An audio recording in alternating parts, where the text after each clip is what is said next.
Come along with me to the land of enchantment, the beautiful state of New Mexico. My husband and I spent about 3 weeks there, and I feel like we explored every square inch of this fascinating state. But we really only scratched the surface of those wide open deserts and towering mountains. We had lots of adventure, from hiking to ATVing to caving, and we explored its rich culture, learning about the region's Pueblo peoples, history, art, and food. So get yourself some Green Hatch chilies and let's get our kicks on Route 66. Let's go!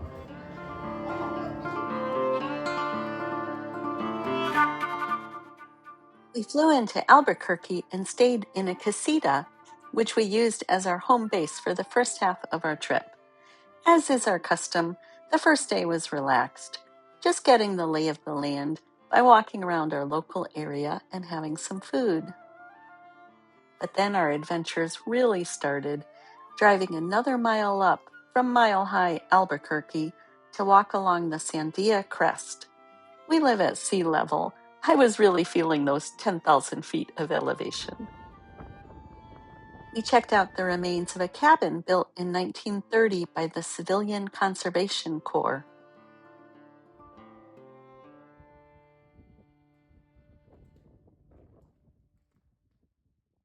There was still a little snow on the mountain, but we were absolutely thrilled by the gorgeous weather throughout our trip. We had left behind a brutal winter in Connecticut. We took this unimproved road in our rental car. We stumbled upon news of the Sandia Cave, a site where ancient people lived that's a National Historic Landmark. We hiked about a half mile up to the cave, following stairs and ledges. I didn't know what to expect, and my nervousness kicked in full force, but it was such a delight to find it and explore.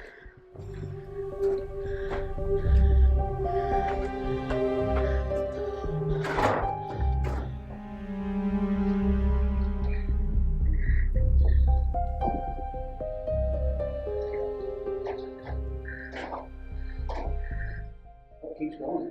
Oh, wow. I don't need to get over.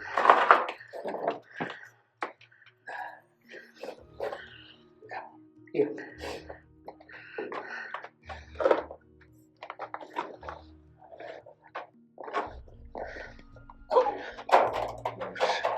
You all right?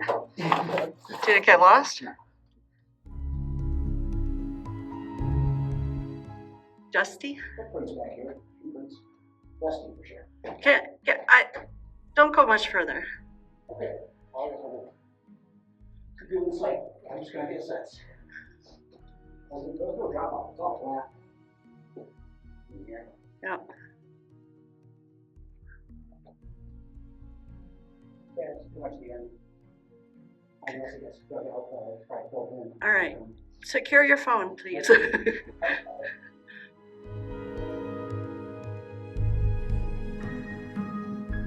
We passed a group of exuberant schoolgirls on a field trip. We gave them a beep from down below, and we're on our way.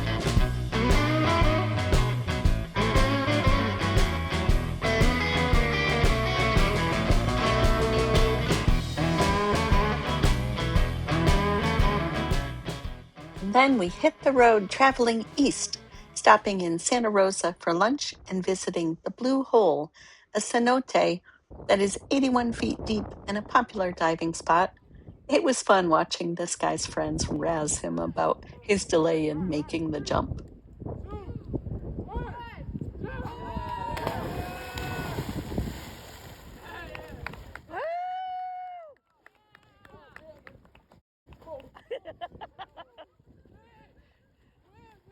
We traveled on to get our kicks on Route 66. Travel my way, take the highway, that's the best. Get your kicks on Route 66.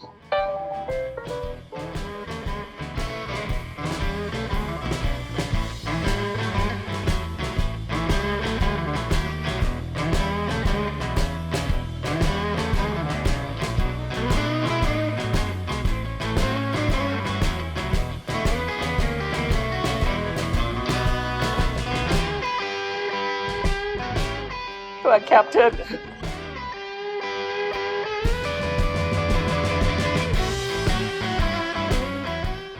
Our destination was Tucumcari, a town I had heard about decades earlier from a beloved Little Feat song, which was admittedly the reason for this 5-hour road trip.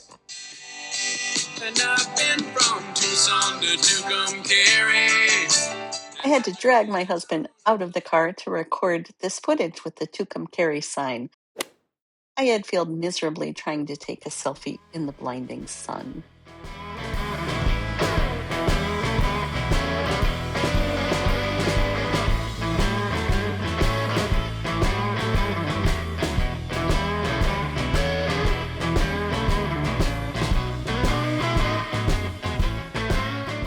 We tried another New Mexican classic, the green chili cheeseburger at Lotta Burger.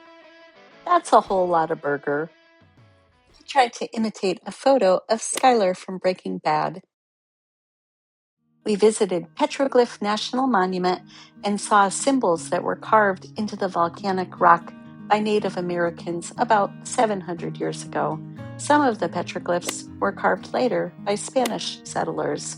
I have pretty poor eyesight and struggled to see most of them. They recommend you bring binoculars.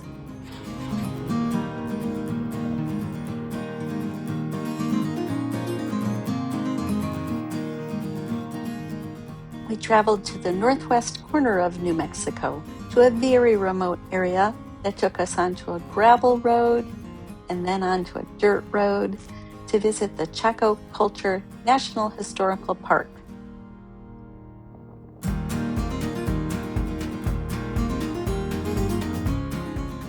We drove along a loop trail that covered a wide area of the UNESCO World Heritage Site, heading out to explore the Chacoan Great Houses.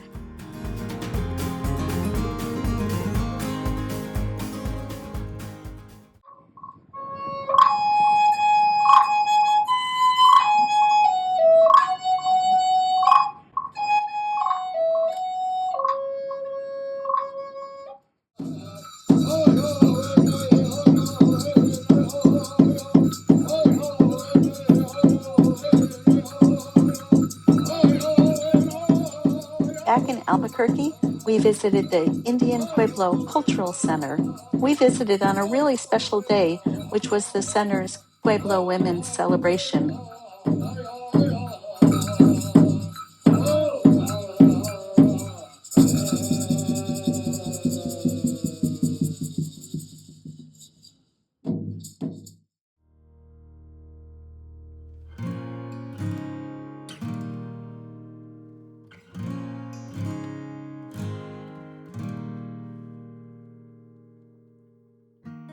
We drove along the 18-mile stretch of historic Route 66 in Albuquerque, trying to get a couple more kicks, I guess.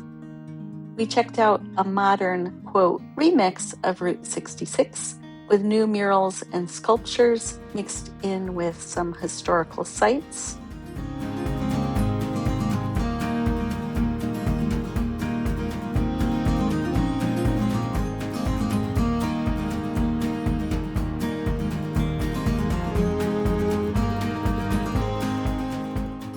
Our tour ended by getting sorta close to the set of Carol Sturka's cul-de-sac in the TV show Pluribus. There was no trespassing, and we are not trespassers, so this was as close as we got.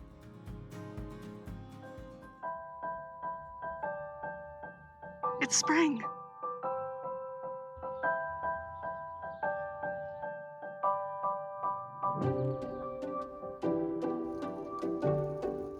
We took a day trip up to Santa Fe.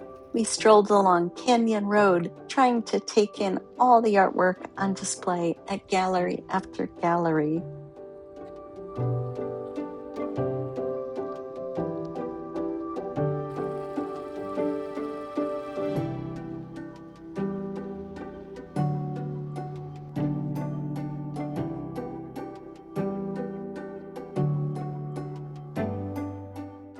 After a lunch break, we arrived at the Meow Wolf art installation.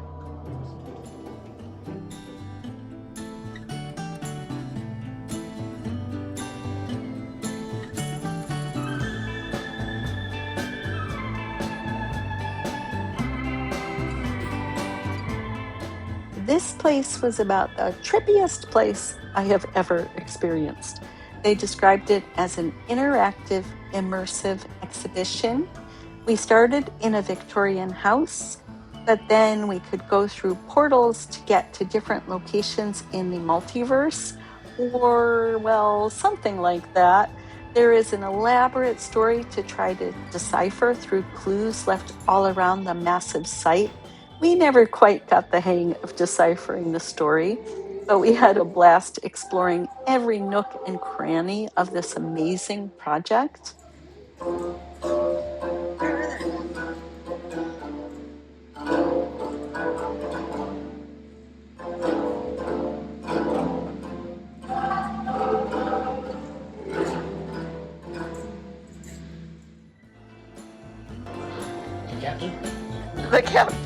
The captain strikes again.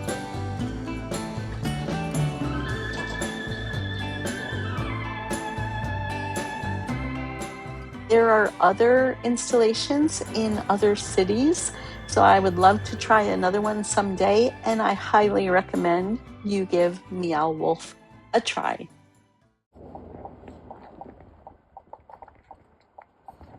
Arrive at Bandelier National Monument.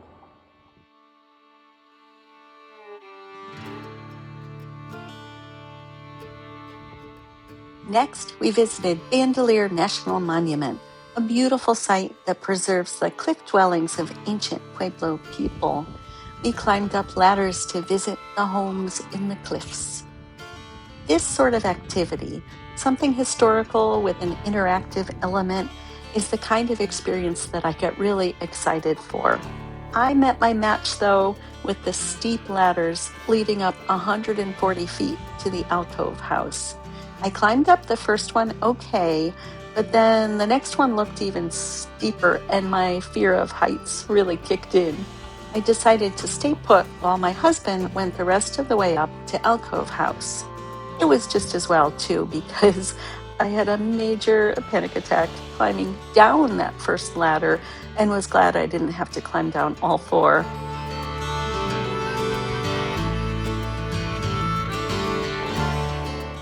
We visited Santa Fe a second time, but this time it was on the way up to an overnight trip to Taos.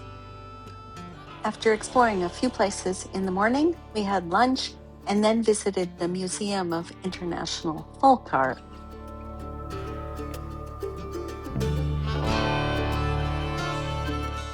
I was like a kid in a candy store in this museum, my hungry brain gobbling up every bit of art that I could digest until I was exhausted. They have a massive collection of folk art from all around the world, as well as current exhibitions.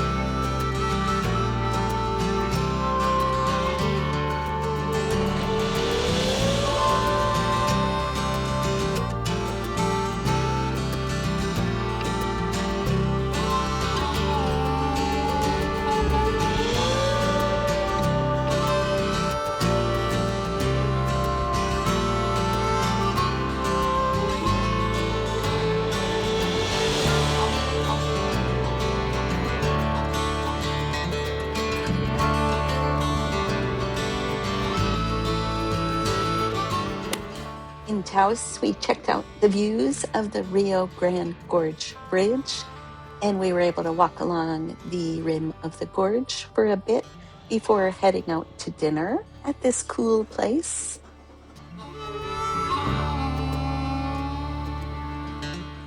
And we had avocado pie for the very first time. It was really good.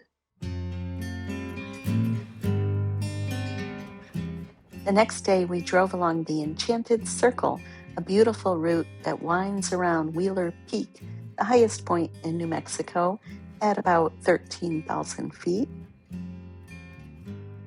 We saw these little guys growing into these big guys at the fish hatchery.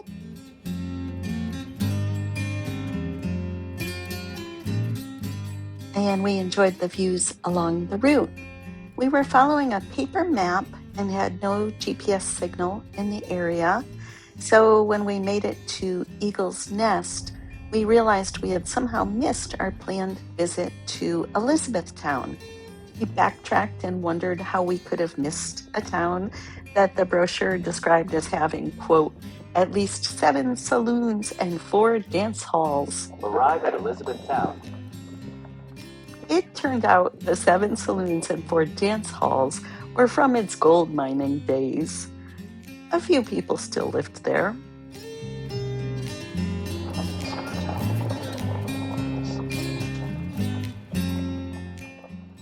Arrive at Elizabethtown.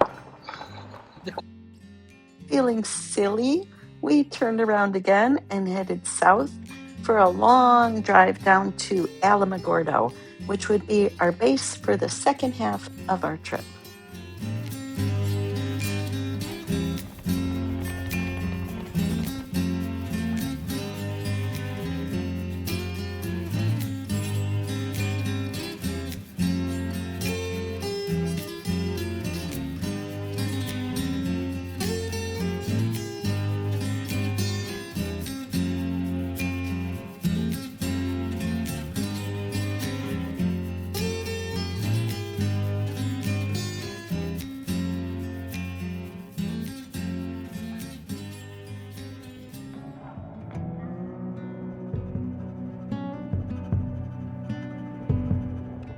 At White Sands National Park, we started by hiking on a 1-mile loop trail through a transition area that had a lot of vegetation.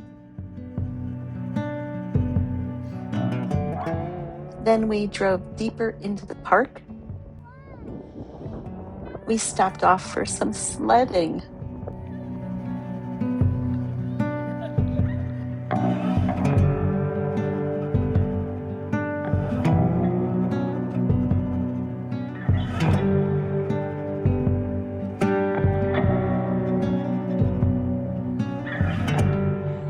Nailed it. We drove in deeper and hiked again, this time climbing steep dunes until we were surrounded by the snow-white sand as far as we could see. It was pretty disconcerting. This dune was a lot steeper than it looks on camera, and it was a challenge to run down in the soft, deep snow, sand. Balance. Get your balance. Yeah, it's like quicksand.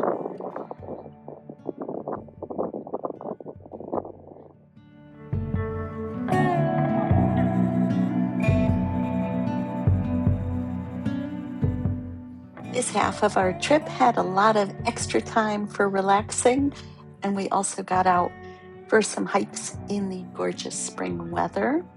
At Dripping Springs, we hiked into a box canyon to a waterfall that still had a trickle of water.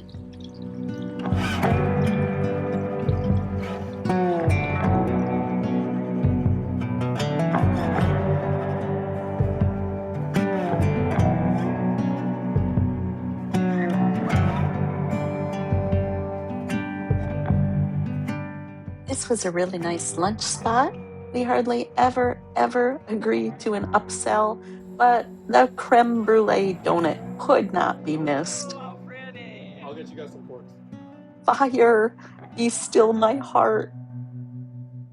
And while we were in the area, we couldn't turn down a detour to see the recycled Roadrunner. It was actually pretty cool. Did you spot the recycled sneakers in there?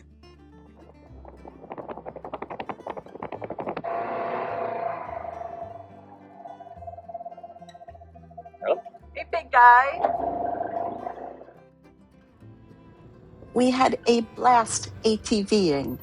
Or I should say, my husband had a blast, and I had a combination of half blast and half terror.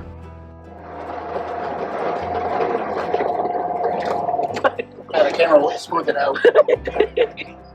I can be an anxious driver and an anxious passenger, but everything turned out fine. I even drove for almost 1 solid minute of our 4-hour excursion, four-wheeling through a huge area of dirt roads. Did you see my fierce concentration? Keep your eyes on the road and everything will work out okay.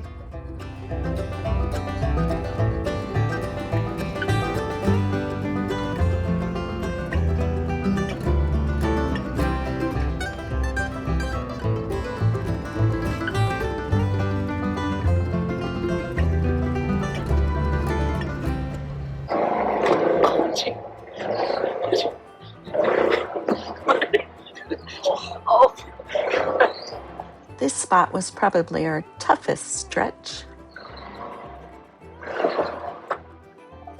oh. Just not sure how to attack this one. Go right over him, he said. Straight over. Get up speed.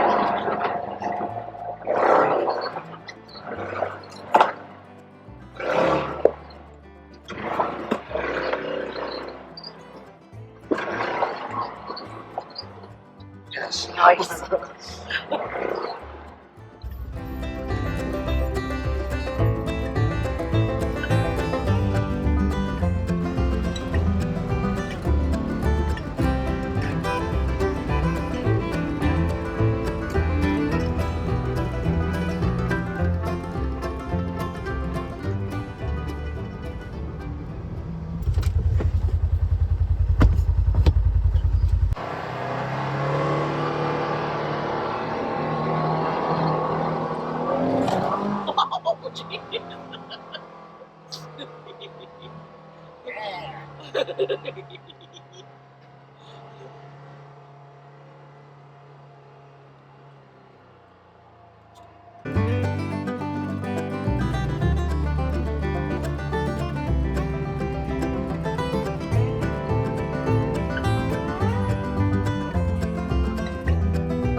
A heat wave struck 100 degrees Fahrenheit. We went into the mountains, though, where it was 20 degrees cooler. Hiking in the high elevation was definitely a challenge, but we loved this gorgeous area, and we did eventually find a trestle bridge that we were looking for. We had parked at the wrong trailhead. It was a whole thing, but it was a lovely walk on a gorgeous day.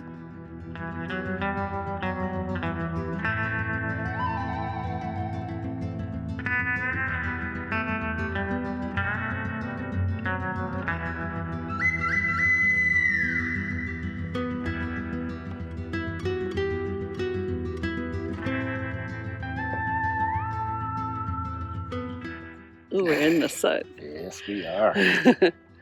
Sun.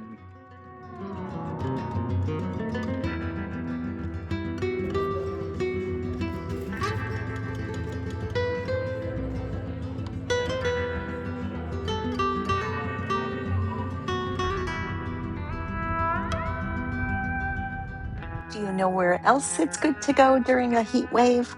How about 750 feet underground, where it stays 56 degrees year round with 90% humidity?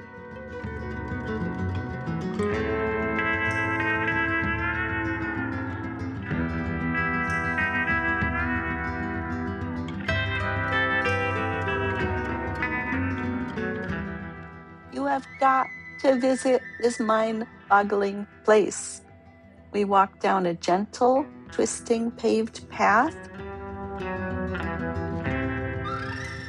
and we just kept walking down, down, down, going slowly in the dim cave for about an hour.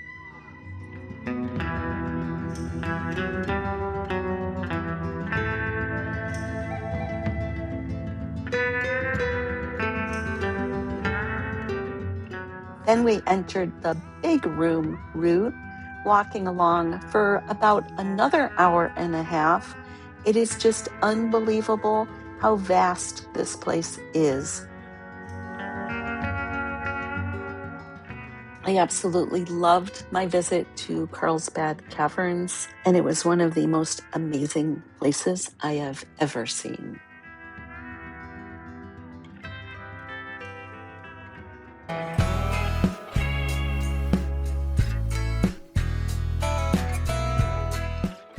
Just know I don't accept bribes.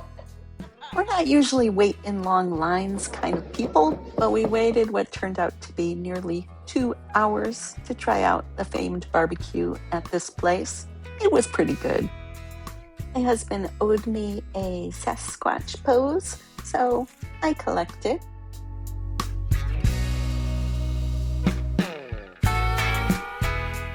We spent our last night in Alamogordo at this charming restaurant we'd had our eyes on, and we were able to try some New Mexican wines.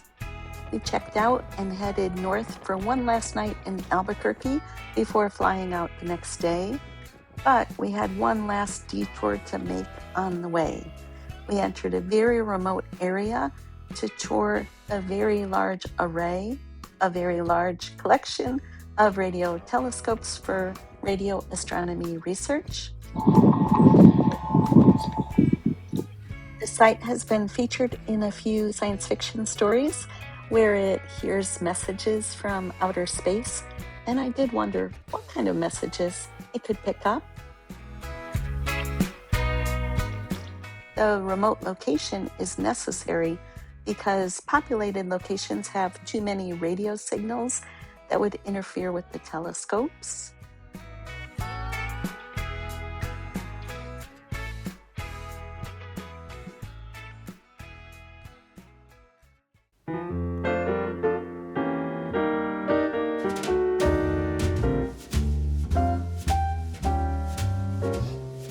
Dusty?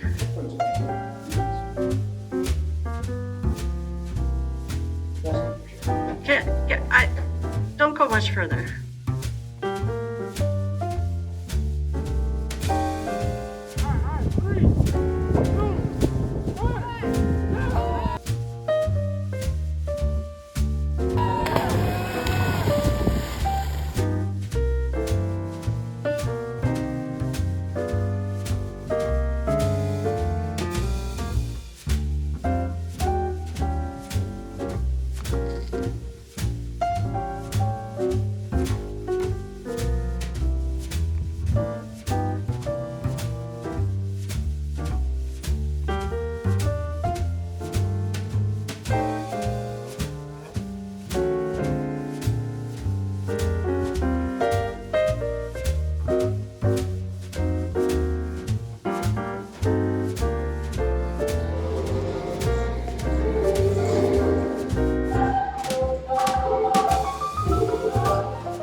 When I look back at this video, it makes it look like we were rushing around the entire time, but we actually had plenty of time for creating art, for cooking our own meals, for March Madness and Life on Mars on TV, for relaxing, for soaking up the sun. And I would absolutely love to hear from you in the comments. And this is the end of my 18th sketchbook, so stay tuned for a sketchbook tour coming soon. Thanks so much. Take care.